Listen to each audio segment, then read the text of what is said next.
Kipo kipimo cha uongo cha tezi dume, yaani ukapima ukaambiwa kwamba una tezi dume lakini si kweli.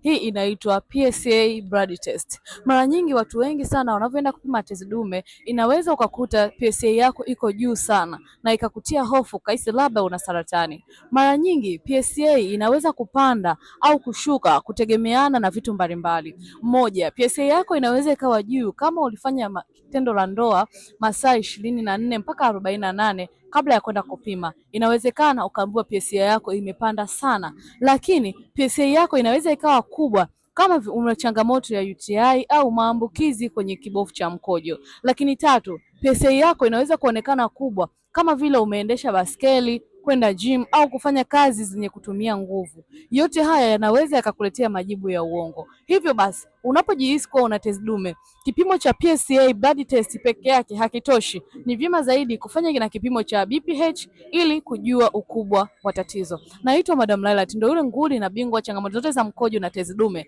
na leo nipo kukuletea tips by tips na kukufanya uendelee kuwa salama kwa kukuletea mwongozo na tiba za asili zinazoweza kwenda kuondoa tatizo lako. Usiache kufollow, kushare na kulike video zangu kwa ajili ya kujifunza zaidi.